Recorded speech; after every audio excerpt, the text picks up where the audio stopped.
Bom dia, prezados irmãos, queridos amigos. Estamos juntos mais uma vez para participarmos do nosso Momento Sublime. Nesta manhã eu quero convidar você para refletirmos um pouco sobre aquele tema que eu venho desenvolvendo sobre quando o não de Deus é melhor que o sim, porque Deus sabe o que faz, Deus sabe, Ele nos conhece muito melhor do que nós conhecemos, e Ele sabe das nossas dificuldades, Ele conhece as nossas limitações, Ele sabe exatamente o que é melhor para nós. O Momento Sublime dessa manhã vai ser sobre esse assunto, mas a pedido de um colega meu, o pastor Luiz Antônio, lá de Piabetá, Primeira Igreja Batista Piabetá. Ele, a sua esposa, a sua filha assistiram o vídeo que eu contei a minha experiência de que o carro que a gente estava lá em São Fidélis, num morro lá, chamado Valão dos Milagres, e o carro morreu na estrada e foi um livramento de Deus. E no outro dia, então, Luiz Antônio ligou para mim: Assis, você não concluiu a mensagem de ontem, porque você não disse se vocês conseguiram chegar à igreja, porque aí você queria ir para o culto da noite na igreja, você não disse, e nós estamos numa expectativa tremenda aqui. E eu acabei então decidindo, a pedido de Luiz, né? É claro, orientado pelo Espírito Santo também, mas a pedido do pastor Luiz, meu amigão, concluir a história, né? Concluir a história. Há um versículo na Bíblia, lá em Romanos 8:28, que diz que todas as coisas cooperam para o bem daqueles que amam a Deus, aqueles que são chamados por seu decreto. Então, todas as coisas contribuem para o bem daqueles que amam a Deus. Deus sabe. É por isso que, às vezes, o não é melhor que o sim. Então, aconteceu aquele fato, né? O carro morreu, e depois que nós vimos que a chuva, a tempestade cessou, e que Deus não havia permitido que a gente seguisse a viagem, porque havia aberto um desfiladeiro à nossa frente. Não dava para passar nenhum carro ali, e nem para lá e nem para cá. Caiu tudo, e se a gente tivesse insistido, se o motor tivesse dado partida, nós teria acontecido conosco um grande acidente, tá? Então nós deixamos o carro lá e descemos a pé o morro, e era um lugar muito longe, muito distante, e caminhamos na esperança de encontrar uma carona para chegar a tempo na cidade, para que eu estivesse no culto da noite, eu seria o pregador da noite.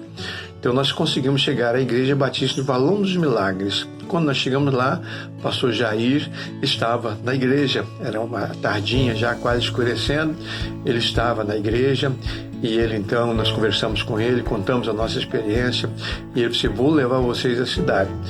E aquela turma que só cabia numa rural, teve que caber num Fusca, né? Entramos todo mundo no Fusca, e o pastor Jair então foi e nos levou à cidade, e foi uma experiência muito agradável. E quando chegou no culto da noite, eu contei a experiência, os irmãos estavam comigo no culto, contei a experiência, narrei, e foi uma louvação tremenda, né? E foi um momento muito, muito bom saber que Deus continua fazendo milagres, Deus continua atuando em nossas vidas. E no final do culto, então, procuramos um mecânico que cuidava da Kombi, da Rural, dos carros da igreja, e conversando com ele, Oliveira, irmão muito querido, motorista, profissional, e para que ele na segunda-feira então fosse com o motorista lá em cima, desenguiçar o carro e voltar, passar pelo outro lado da serra, descer pelo Palmital e chegar e trazer o carro para a gente, porque o carro foi abandonado lá no meio do mato. E ele disse: olha, pastor, eu vou porque o senhor está pedindo, mas não há necessidade não, esse carro não enguiçou não, o motor não quebrou, isso foi providência de Deus, isso que o senhor contou hoje foi uma experiência maravilhosa, foi o mover de Deus, então não precisa, só levar a chave, ligar o carro vai dar partida. Mas, como o senhor está falando, e a viagem é muito longa, então nós vamos sim, eu vou com o motorista amanhã, e a gente vai trazer a Rural de volta. E quando ele chegou lá, irmãos, Aconteceu o que ele havia dito que aconteceria. Botou a chave no carro, deu partida e o carro pegou. Então, mais uma vez, nós confirmamos, Deus estava no controle de todas as coisas.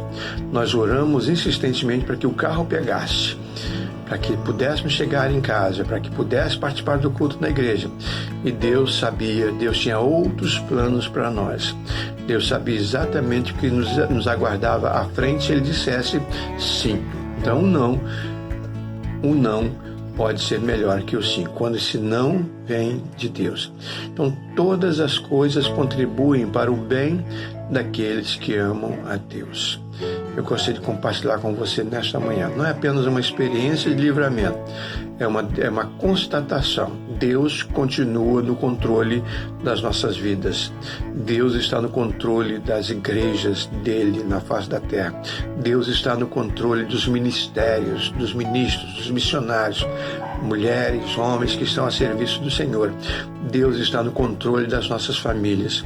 Quando nós estivermos permitindo que esse controle seja realizado em nossas vidas. Então vamos nos submeter cada vez mais, vamos orar cada vez mais, vamos pedir e aguardar a resposta do Senhor. Deus está no controle.